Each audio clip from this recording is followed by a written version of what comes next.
Bismillahirrahmanirrahim. Assalamualaikum warahmatullahi wabarakatuh. Waalaikumsalam warahmatullahi wabarakatuh. Perkenalkan, nama saya Suci Wulandari, Fakultas Agama Islam Universitas Muhammadiyah Ponorogo, Prodi Pendidikan Agama Islam. Baik, di sini kita akan membahas atau berbincang-bincang mengenai manajemen pengelolaan kelas. Sebelumnya silahkan diperkenalkan dulu, Ustazah. Baik, Assalamualaikum warahmatullahi wabarakatuh. Waalaikumsalam warahmatullahi wabarakatuh. Nama saya Intan Maulita Sebayang. Saya sekarang ini diamanahi sebagai guru ataupun pengajar bahasa Arab dan Imla di SMA Ar-Rasyidah Magetan. Nah, udah. Bisa diceritakan sedikit Ustazah, apa latar belakang Ustazah tuh memutuskan untuk menjadi guru pendidikan agama Islam? Oh, jadi kan konteksnya guru PAI gitu ya. Iya. Sebenarnya kalau dikatakan latar belakang sih, kalau orang tua sendiri tuh memang bukan guru formal gitu, enggak. Cuman guru TPA gitu, guru ngaji lah. Jadi dari kecil tuh memang sudah melihat sosok guru gitu ya. Kalau ayah itu bisa dikatakan juga guru ya, guru ngaji. Itu juga kadang beliau diminta untuk mengisi kajian ya. Jadi itu latar belakang dari keluarga.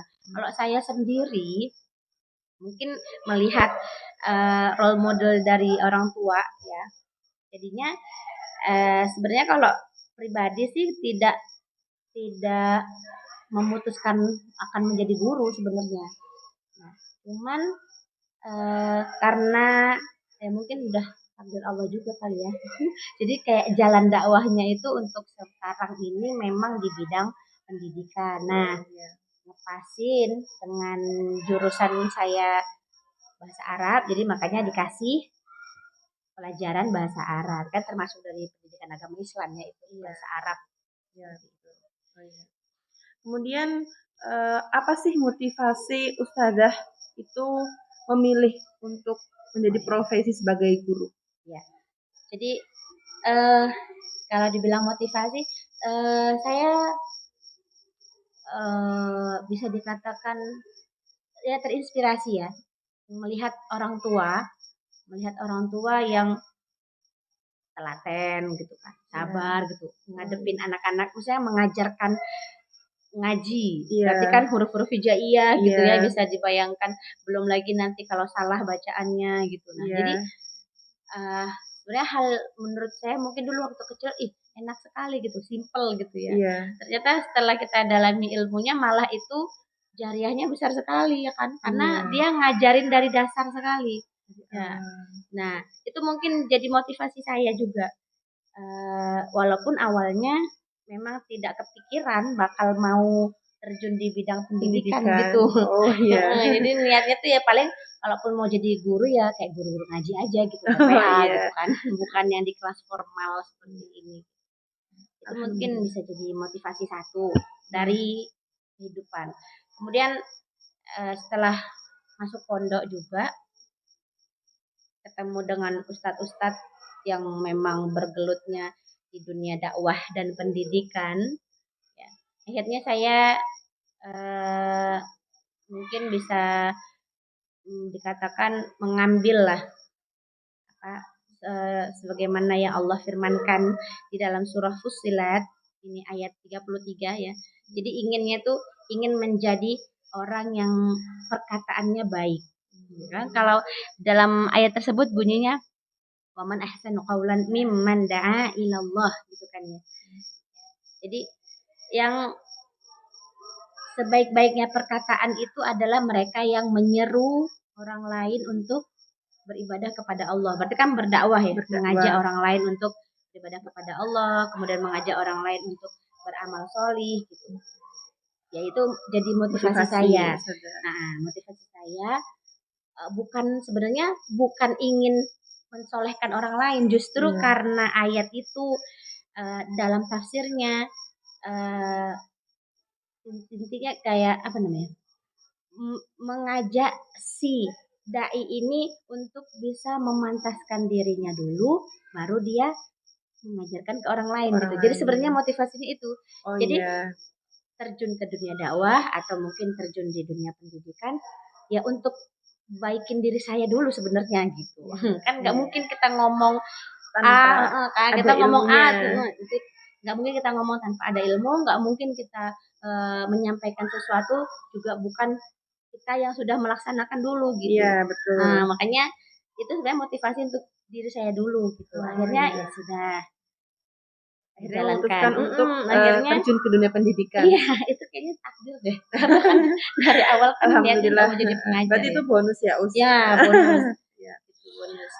Terus Ustazah, apakah ada tokoh atau pengalaman tertentu yang menginspirasi Ustazah untuk menjadi pengajar Nah, ini? iya, jadi berkaitan dengan ayat tadi. Iya. Jadi dulu pas waktu kuliah itu saya punya ustazah ya dari Damaskus. Beliau Ustazah Jihan. Jadi kan kita ada momen kayak ujian lisan gitu ya. Oh iya. Ujian lisan pakai bahasa Arab. Nah, ditanya, Intan, kamu cita-citanya ingin menjadi apa? Gitu kan. Terus saya bingung. Sejauh ini sih saya bingung Ustazah mau jadi apa gitu. Tapi kalau dari orang tua sendiri itu menghendakinya apa gitu kan.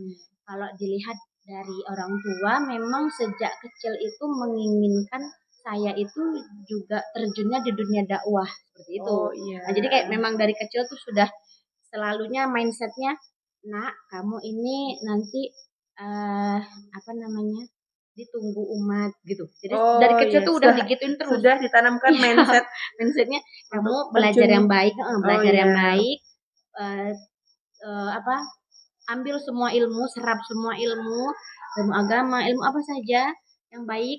Kemudian nanti kamu harus bagikan ke orang-orang gitu. Jadi emang dari kecil tuh emang arahnya udah disuruh dakwah gitu ya.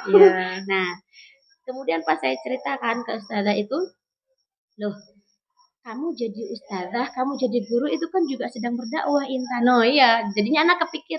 Ya kan dulunya, jadi di bayangan saya itu berdakwah itu ya bukan di hal apa ruangan dalam ruangan formal, maksudnya di masyarakat gitulah. Bayangan anak, karena kan orang tua kan seperti itu. Gitu. Ternyata ketika ustazah itu nyebutin, oh nggak apa-apa, kamu jadi guru pun, misalnya jadi ustazah pun atau jadi pengajar kan juga kamu berdakwah di dalam bidang pendidikan gitu. Baru anak ngeh. Oh iya juga sih gitu. Iya juga ya ustazah. Ya bisa dicoba. Saya lihat kamu insya Allah mampu gitu kata beliau. Ya sudah akhirnya ya langsung kayak searah aja gitu langsung ya kayak mengalir aja gitu. Ngalir aja gitu akhirnya kan jadinya oh iya juga nih betul gak apa-apa sih kalau misalnya nanti saya tamat kuliah terus saya diminta ngajar ya nggak masalah gitu toh juga berdakwah juga kan intinya kan gitu. Berarti ustazahnya dari Damaskus tadi itu menginspirasi ustazah. Masya Allah. jadi kayak saya ya dengan kalimat beliau tadi itu akhirnya makin mantep lah gitu kan.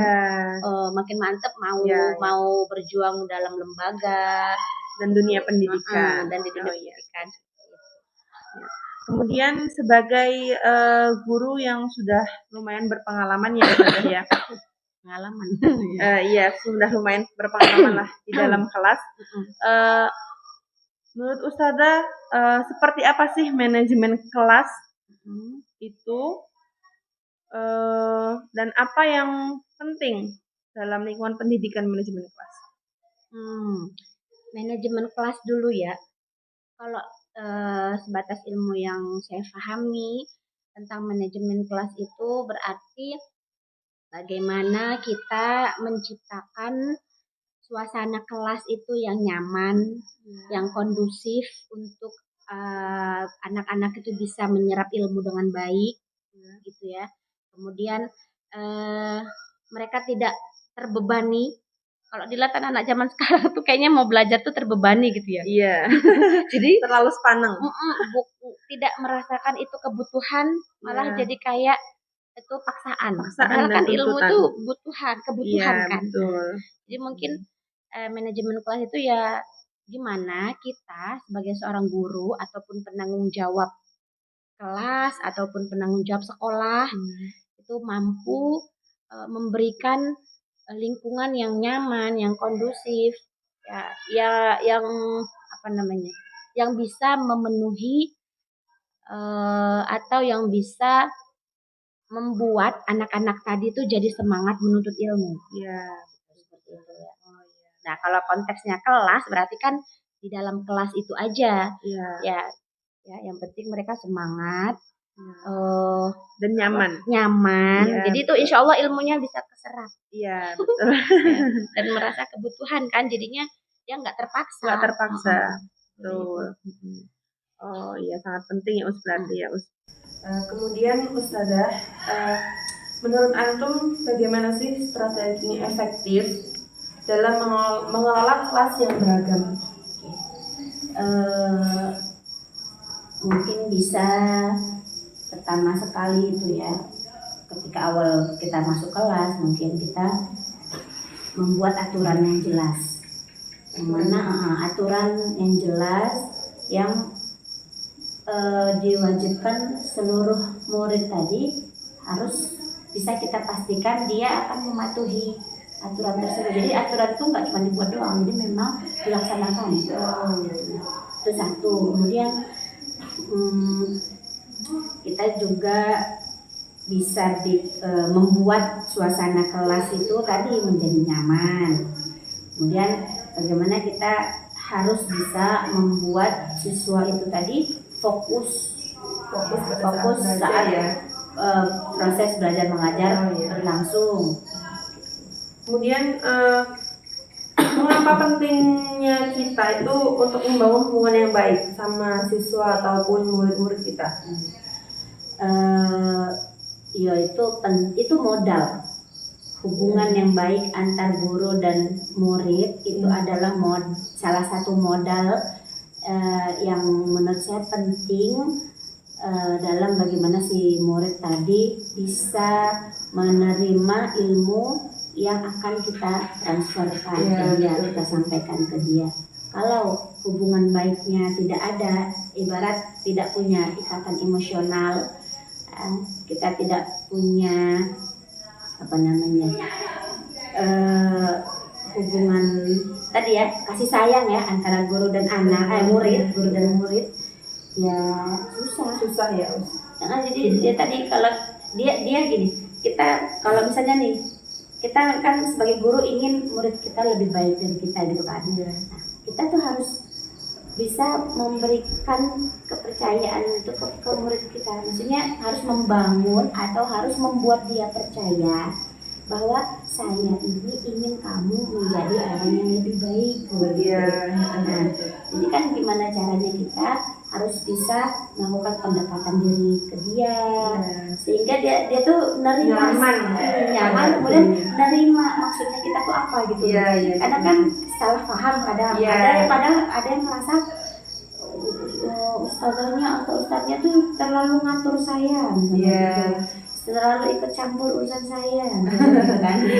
Padahal niatnya kita tadi baik, jadi cara biar juga terjalin hubungan yang baik antar guru dan murid itu ya tadi, kita harus benar-benar meyakinkan si murid bahwa saya ini niatnya baik untuk menjadikan kamu orang yang bermanfaat untuk diri kamu dan orang lain gitu. Jadi harus meyakinkan dia juga. Kemudian cara menciptakan lingkungan kelas yang inklusif dan mendukung itu seperti apa, Ustazah? Lingkungan kelas yang inklusif ya. Kalau inklusif itu kan berarti kita dituntut untuk bisa berlaku adil lah, ibarat seperti itu ya, atau berbuat sama kepada seluruh murid yang ada dalam kelas itu. Dalam hal apa? Ya kita harus sama atau kita harus bisa merangkul mereka semuanya, baik dalam hal kemampuannya, kemudian perhatiannya kita gitu. Jadi kita jangan hanya fokus ke satu anak, jadi kita harus objektif kepada semua muridnya ya. Nah, kemudian objektif tadi kan. Iya. Berarti kalau menciptakan agar kesannya itu ustazah ini atau ustadz ini tidak fokus ke satu anak aja, ya berarti semuanya disapa. Iya. Atau apa namanya, ditanya secara bergantian. Iya. Atau yang satu misalnya sudah ditanya, yang satu mungkin kita suruh maju ke depan nulis gitu. Jadi kan dia Iya. merasa diperhatiin. Iya, Jadi betul. nggak mesti ditanya semua, ditanya Iya. kamu ini nggak mesti juga. Iya. Maksudnya diperlakukan sama lah sebenarnya. Itu tadi objektif. Ustazah, ini kan siswa kita sekarang kan beragam. Iya. Ada yang semangat, Iya. ada yang gampang mengeluh. Nah, itu bagaimana cara memotivasi siswa untuk belajar dan berpartisipasi aktif dalam kelas gitu? Biasanya kalau misalnya kalau saya itu pertama ya mengingatkan anak-anak lagi tujuan utama mereka belajar itu untuk apa. Oh iya. Jadi mengingatkan niat kamu untuk belajar ke sini itu apa. Jadi tujuan awal, mengingatkan tujuan awalnya gitu. Iya. Nah, kemudian yang kedua biasanya saya menceritakan ke mereka atau membacakan buku para ulama gitu, kisah-kisah para ulama, Teladan-teladan, kisah-kisah teladan yang bisa kita ambil, misalnya kisahnya Imam Syafi'i, ya kan, bagaimana beliau aja yang sudah Allah kasih kepintaran, tapi beliau rela Tetap pergi dari tempatnya beliau untuk ke Madinah, ya, belajar, mau menemui gurunya Imam Malik gitu kan. Nah, jadi beliau aja yang sudah Allah kasih kelebihan pintar mau bersusah-susah gitu loh. Apalagi betul. kita bandingkan Belum ada apa-apanya ya, Ustaz. Iya, jadi gitu. Menceritakan ke anak-anak kisah para ulama. Jadi memang yang kita jadikan contoh itu role modelnya ulama, ya, sahabat seperti itu. Kemudian salah satu strategi ustazah memberikan dukungan kepada siswa yang mungkin sulit dalam belajarnya tuh gimana ustazah? Strategi memberikan dukungan ke dia ya. Iya. Kalau saya sih biasanya kalau di kelas itu mungkin semua anak anak kita samakan. Ya tadi misalnya memberikan dukungan, nanti semuanya saya kasih hadiah.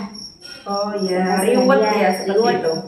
Nah, ini sulit, tapi kalau kamu bisa, kamu berusahakannya, atau kamu mau mencoba dulu gitu, nanti saya kasih reward gitu, saya kasih hadiah.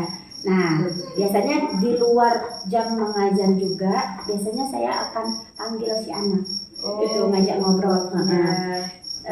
Kamu kenapa kok hari ini kayaknya nggak fokus, atau hari ini ngantuk misalnya gitu kan. Jadi saya tanya, mungkin dia punya masalah, jadi kita bantu menyelesaikan masalahnya dia. Berusaha jadi temannya lah. Terus dalam pengelolaan kelas itu ya itu kan kadang-kadang anak-anak tuh ada yang bersikap semaunya, ada yang susah diatur seperti itu. Terus bagaimana itu menghadapi perilaku anak-anak tuh yang tidak diinginkan di dalam kelas gitu? Kalau dulu sekali mungkin ya, saat awal-awal saya mengajar, saya pasti langsung marah. Dulu sekali.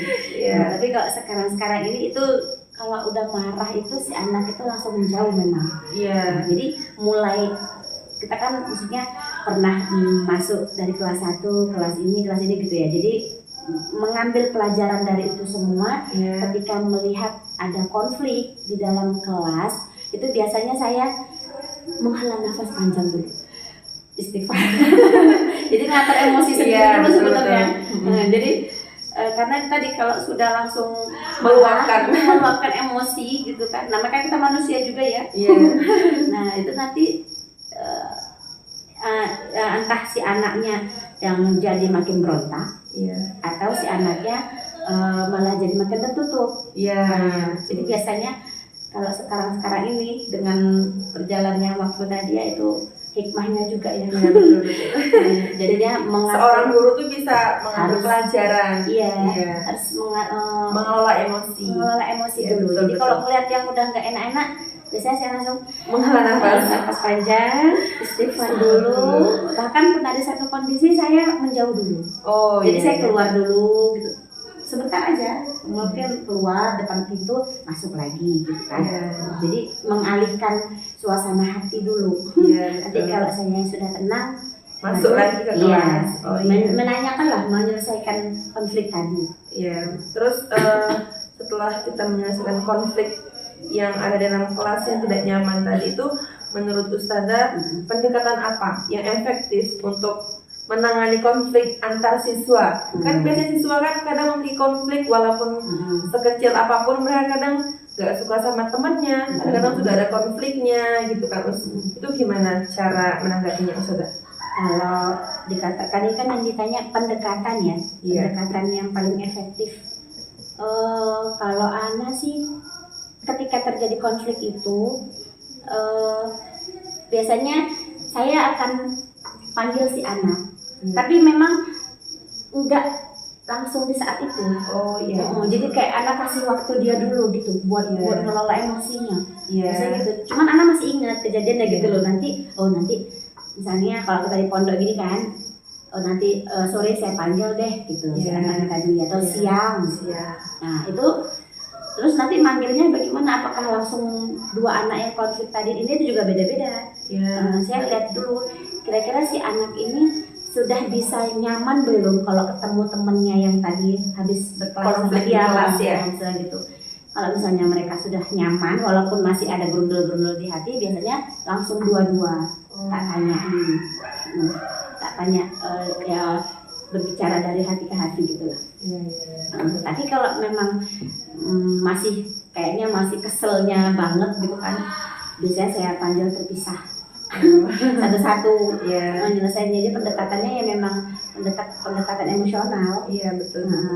Jadi karena kalau kita ceramahin panjang-panjang pun kayaknya mental. Iya. Kan lagi Betul. emosi ya. Iya. Kalau lagi emosi tuh pengennya ya didengerin, dimengerti kan gitu. Iya. Seperti itu Ustazah. Kemudian kalau cara atau bagaimana memilih metode pengajaran yang sesuai dengan kebutuhan dan karakteristik siswa di dalam kelas. Untuk metode pengajaran ini sih biasanya saya melihat dari kemampuan masing-masing anak tadi ya. Oh iya, seperti yang tadi nggak semua anak tuh sama. Iya kan, nggak semua anak itu Allah memang semua kita Allah bekalin akal, Allah bekalin indra panca indra gitu atau ada juga yang enggak bahkan gitu kan. Nah intinya kalau apa tadi metode pengajarannya tadi tuh biasanya saya harus melihat dari masing-masing anak dulu. Maksudnya saya akan melihat kemampuan masing-masing anak tadi, kira-kira mereka sama atau ya kalaupun berbeda nggak terlalu jauh gitu. Nah, terus ya gimana caranya sudah? Ya seperti biasa mengajarkan ilmunya, kemudian nanti nulis, menghafalkan. Nanti kalau misalnya anak yang sudah bisa menghafal duluan, nanti setelah dia menghafal saya kasih dia kesempatan atau saya sibukkan dia gitu loh. Jadi tugas yang lain. Oh, iya. Nah si anak yang belum menghafal tadi ya tinggal menghafal. Ditungguin dengan sabar. Jadi pengennya tuh semuanya bisa menghafal. Pengennya tuh semuanya juga bisa maju ke depan gitu. Jadi nggak cuman ya udahlah siapa yang bisa aja gitu. Oh iya. Kalau saya lebih ke situ. Cuman jadi memang agak lama sih. Iya. Ngajarnya. Dan harus lebih sabar ya. Iya, harus lebih sabar, dan kadang satu materi itu bisa 3 kali pertemuan karena kan pengennya semuanya anak bisa. Masya Allah ya Ustaz. Pengennya ya walaupun pada kenyataannya berat, tapi ya diusahakan lebih seringnya sih seperti itu. Kemudian melihat perkembangan zaman sekarang yang sudah menggunakan teknologi dalam mengajar, itu bagaimana teknologi yang dapat digunakan untuk meningkatkan manajemen kelas? Ya Kalau teknologi pendidikan itu kalau bagi saya sejauh ini hanya sebatas penunjang saja. Iya. Penunjang, ya kan. Kalaupun tidak ada misalnya, maksudnya fasilitas itu tidak ada, ya insya Allah nggak masalah juga, kita bisa siasati dengan hal yang lain. Nah, jadi kalau misalnya bagaimana teknologi dapat digunakan untuk meningkatkan manajemen kelas, ya pasti pertama akan memudahkan murid-murid, ya kan, dalam mengaplikasikan ilmunya. Kalau tadi kan pelajaran bahasa Arab, kalau misalnya pakai teknologi itu biasanya ke lab bahasa, ya. Jadi di lab bahasa nanti anak-anak ditampilkan misalnya video ataupun percakapan berbahasa Arab, biasanya video-video kartun gitu. Oh iya. Pasti percakapannya bahasa Arab. Dari bahasa Arab. Iya. Kemudian anak-anak kan mendengar. Iya. Nah, setidaknya mereka mendengar dulu. Iya. Mendengar dulu kosakata yang diucapkan di tontonan itu, di video itu apa.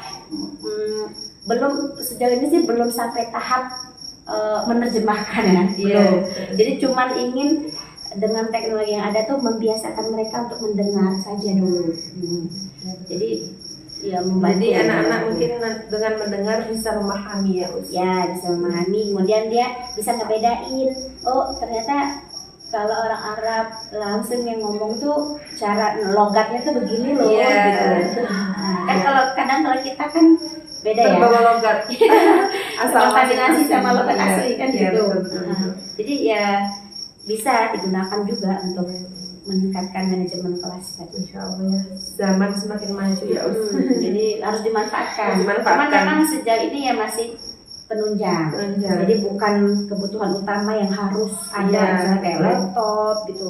Di kelasnya harus pakai tab gitu enggak. Kalau saya karena kan tidak semua sekolah juga bisa ya fasilitasi. Kalau saya masih penunjang saja. Iya. Kemudian Ustazah, menurut antum bagaimana cara memberikan umpan balik yang baik kepada siswa pada proses pembelajaran di kelas? Memberikan umpan balik gitu ya. Iya. Ini biasanya sih saya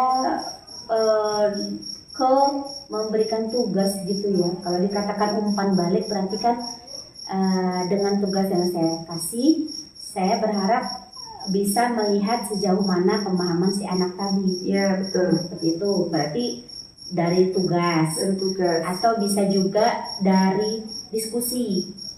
Oh iya. Diskusi antar mereka. Jadi misalnya saya kasih tugas gitu kan, ayo kita selesaikan, kita bahas ini bagaimana penyelesaiannya. Iya betul. Itu umpan balik dalam belajar diskusi tadi. Ya diskusi. Kemudian cara Ustazah untuk menjalin komunikasi yang efektif dengan orang tua siswa, kan apalagi kita sekarang di pondok pesantren, pasti kita berkomunikasi dengan wali itu lebih sering ya, karena kan kebanyakan wali itu bertanya tentang anaknya, gimana anaknya di pondok, itu bagaimana Ustazah? Kalau saya biasanya sering menyapa di grup keluarga besar ya. Oh iya. Jadi kan kita bikin grup khusus keluarga besar Ar-Rasyidah gitu. Karena saya di unit SMA, unit Mat Ali juga sih. Nah jadi sering menyapa wali di situ. Itu cara menjalin komunikasinya awalnya mungkin dengan sapaan dulu, mungkin kan belum kenal saya gitu kan. Jadi banyak kita yang nyapa. Bisa juga dengan memberikan video-video anaknya, keseharian anaknya di sini gitu kan. Kan pasti nanti akan ditanya balik tuh sama orang tuanya, ya kan. Anak saya udah sampai mana ya Us? Hafalannya gitu, bacaannya sudah seperti apa, sudah baikkah gitu, baca Al-Qur'annya misalnya seperti itu. Nah bisa juga dengan mengadakan pertemuan wali. Pertemuan wali paling enggak 3 bulan sekali lah ya harusnya. Harusnya 3 bulan sekali. Walaupun mungkin ya ini pertemuan wali bisa sifatnya formal dari pondok ataupun non formal. Non formal dalam artian misalnya nanti pas ketemu wali di sini mau bayar SPP. Iya. Nah itu nanti saya samperin, Iya. tanya Wali ini anaknya gimana kalau di rumah gitu kan. Oh, iya. Nah kan cerita oh gitu, masya Allah kalau di sini anaknya begini loh Umi kan gitu. Jadi Iya. kan terjalin komunikasi antara kita dengan wali ya. Iya. Iya. Kemudian bagaimana kita seorang guru ya usia dapat terus meningkatkan keterampilan manajemen kelas mereka seorang siswa itu. Oh, ini berarti gimana cara kita untuk meningkatkan keterampilan Manajemen tadi ya? kelas tadi. Iya. Berarti si gurunya harus kreatif. Iya, betul. Iya. Gurunya harus kreatif, Kreatif. punya segudang ide. Jadinya anak-anaknya juga terupgrade, Iya. ya kan? Kalau kita monoton Itu aja gitu ya. atau dengan metode pengajaran misalnya kayak saya tadi gitu terus, itu kan nanti lama-lama jadi monoton. Anak-anak juga bosan ya. Bosan. Jadi kita harus kreatif. Iya, betul. Gimana biar anak-anak itu jadi terampil. Ya. Jadi anak-anak tuh bisa tampil juga karena gurunya yang kreatif Iya. ya. Us. Iya, jadi Iya. harus punya ide yang Ide banyak. yang banyak. Iya. Tapi betul. tetap berkaitan dengan ilmu pelajaran kita tadi. Iya, betul betul. Betul sekali. Sejauh ini dari tadi kita sudah berbincang-bincang masalah manajemen dalam kelas itu sudah mengalami banyak hal ya dalam itu, masya Allah. Kemudian kalau pesan atau saran Ustadzah bagi mereka atau calon-calon guru di luar sana yang untuk ingin menjadi guru, terutama pendidikan agama Islam tuh apa pesan atau saran Ustadzah? Pesan, kalau pesan saya yang pasti yang pertama luruskan niat, ya luruskan niat, ikhlaskan niat kita tadi memang untuk menjadikan generasi anak-anak kita zaman sekarang ini tuh menjadi generasi yang alim muttaqi, ya berilmu tapi juga bertakwa. Masya Allah. Nah, banyak orang yang berilmu tapi nggak bertakwa, Iya. atau kebalikannya dia bertakwa tapi nggak berilmu.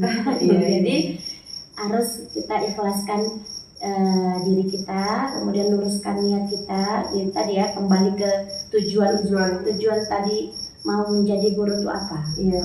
Tadi kan memang kalau saya memang pengen dari dulu berkecimpung di dunia dakwah karena memang dari kecil, kemudian sudah melihat role modelnya dari orang tua sendiri, walaupun dakwahnya ibarat kayak guru ngaji kampung lah gitu Iya. kan. Tapi itu jadi Motivasi. jadi mindset, oh aku nanti sudah besar ingin menjadi orang yang bermanfaat juga untuk di sekitarku gitu, walaupun nggak mesti jadi ustazah ya. Iya. Jadi konteks berdakwah itu nggak mesti harus jadi ustazah, Ustazah, nggak iya. mesti harus menunggu kita dipanggil ustazah, nggak mesti. Iya, betul. Seperti itu. Jadi itu pesan saya. Kalau tadi ini mau jadi guru PAI, berarti kan harus lebih serius lagi, harus lebih Iya. fokus lagi kan, Iya. bahas Mempelajarinya. mempelajarinya harus lebih fokus, harus lebih niat gitu loh. Iya, betul. Jadi bukan niatnya tuh bukan yang lain-lain. Iya. Itu tadi itu pesan saya. Iya. Kemudian kalau saran saya untuk yang menjadi guru PAI, yang pertama perbaiki terus diri kita, ya, pribadi kita. Kemudian kenapa? Karena yang namanya guru itu pasti akan digugu dan ditiru, Iya, ya kan? Jadi mau nggak mau, suka atau tidak suka, yang namanya menjadi guru itu pasti akan dicontoh. Sama Apa yang dicontoh ya, apa hal Semua saja hal. yang dilihat dari guru itu gitu. Iya. Makanya harus jadi guru yang benar-benar baik dan juga bisa memberikan dampak yang baik untuk orang lain. Iya, betul. Masya Allah. Kemudian menurut Ustazah ada nggak atau bagaimana cara terbaik untuk mempersiapkan diri dalam profesi menjadi guru? Gitu. Kan banyak sekarang nih yang sedang menuju untuk menjadi guru, lagi belajar gitu. Bagaimana? Ada persiapan apa gitu? Cara terbaiknya mempersiapkan diri, yang pasti yang pertama mental dulu ya, mental gurunya dulu. Dia harus menyadari, ya, mentalnya harus disiapkan, harus menyadari bahwa saya setelah lulus kuliah ini akan menjadi guru yang nanti dilihat oleh anak-anak atau ditiru oleh anak-anak. Saya akan menjadi guru yang dicintai oleh anak-anak, seperti itu. Jadi mentalnya dulu yang harus disiapkan. Kemudian yang kedua, ilmu lah, jelas ilmu yang mumpuni, ilmu yang mumpuni. Ya, kalau memang tadi pendidikan agama Islam, maka kita harus punya ilmu yang mumpuni dalam hal agama Islam. Kan lucu, masa guru agama Islam ngaji aja susah. Iya betul. Jadi bagaimana mau ditiru sama muridnya? Jadi benar-benar persiapkan ilmu yang mumpuni dan sebanyak mungkin. Ya, itu. Kemudian cara berikutnya untuk mempersiapkan diri kita, pilih lingkungan yang mendukung. Nah, ini penting.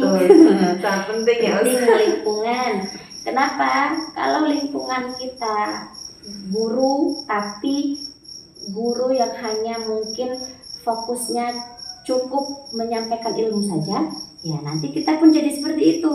Ya kan? Jadi cuman aku datang ke sekolah, yaudah kasih ilmu aja, udah terserah mau anak bandel, mau anak apa terserah, yang penting aku sudah ngajar. Gitu. Seperti cuman menggugurkan kewajiban sudah gitu ya. Jadi lingkungan itu harus pintar juga memilih. Lingkungan karena itu akan berpengaruh ke kita juga. Kalau lingkungan kita dikelilingi oleh guru-guru yang lillahi ta'ala, ikhlas dia mengajarkan ilmunya memang karena ingin anak-anak ini nanti menjadi pribadi yang alim dan muttaqi tadi, berilmu tapi bertakwa. Nah, itu udah enak sekali. Kitanya pun terciprat, kita jadinya tertuntut dengan sendirinya. Betul. Masya Allah, aku mau kayak bapak itulah, mau kayak ibu itulah. Masya Allah, beliau bisa begitu dicintai anak-anak, misalnya pribadinya soli, kemudian orang-orang menyenangkan, senang ke dia gitu kan. Jadi kita pun akhirnya terbawa. Jadi lingkungan penting ya, lingkungan yang mendukung agar kita siap menjadi guru PAI tadi. Jadi nggak sembarangan milih lingkungan. Benar-benar harus dipersiapkan matang ya Ustazah. Kemudian Ustazah, ini apa harapan Ustazah untuk masa depan pendidikan agama Islam di Indonesia? Kalau dikatakan harapan, kalau saya sih inginnya semua anak-anak yang ada di Indonesia ini ya harus tahu hal-hal yang berkaitan dengan agamanya sendiri. Dalam ini konteksnya adalah agama Islam. Maka harapan saya anak-anak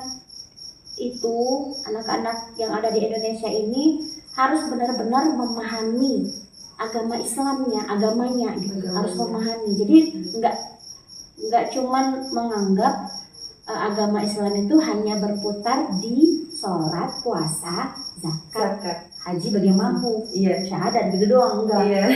Islam KTP ya. Islam itu aja mahnya enggak. Tapi harapan saya benar-benar memahami Islam secara keseluruhan, Islam kafah gitu kan. Nah, kenapa?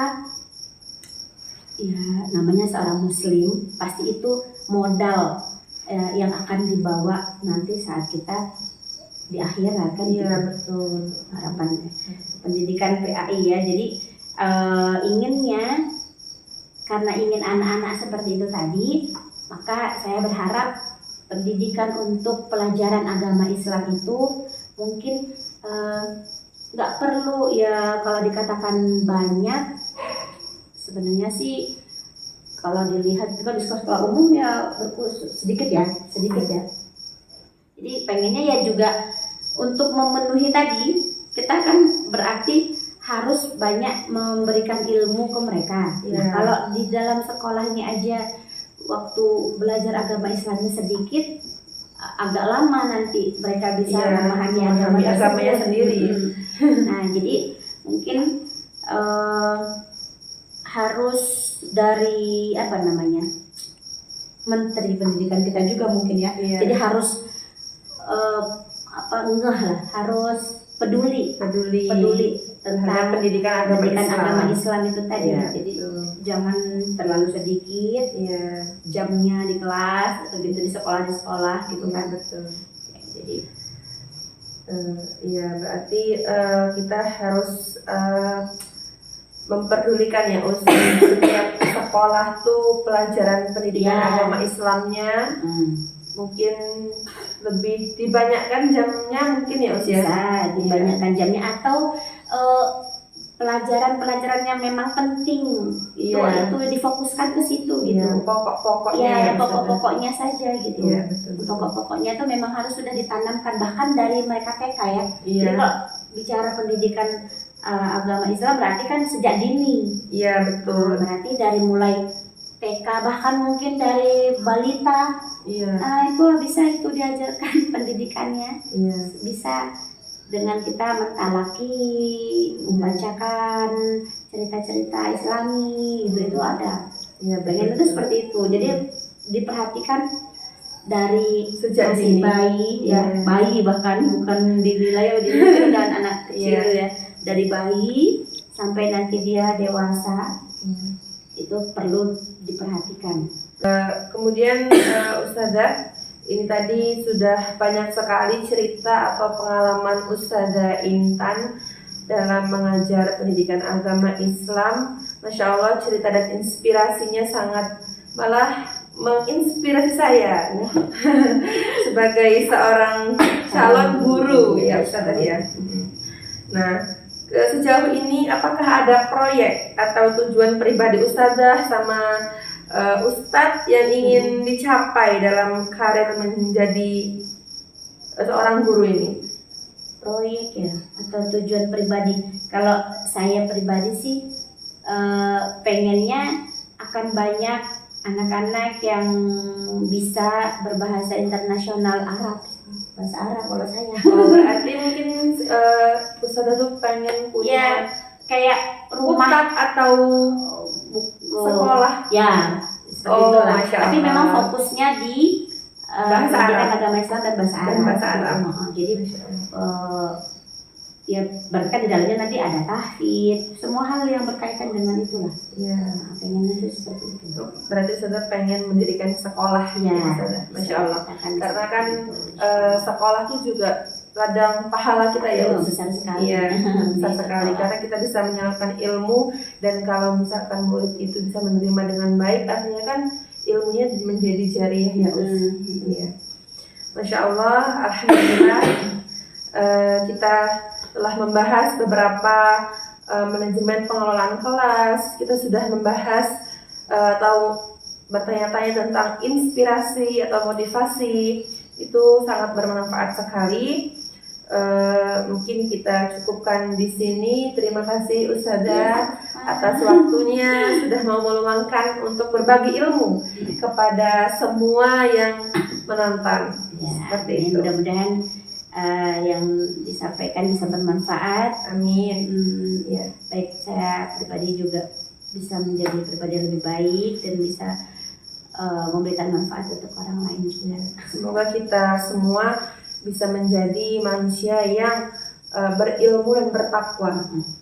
Amin. Amin ya rabbal alamin. Mungkin sampai sini dulu percakapan kita pada hari ini. Kurang lebihnya saya juga mohon maaf jika ada kata-kata yang salah. Saya akhiri. Wassalamualaikum warahmatullahi wabarakatuh. Waalaikumsalam warahmatullahi wabarakatuh. Jazakumullah khairan ya Us. Oke.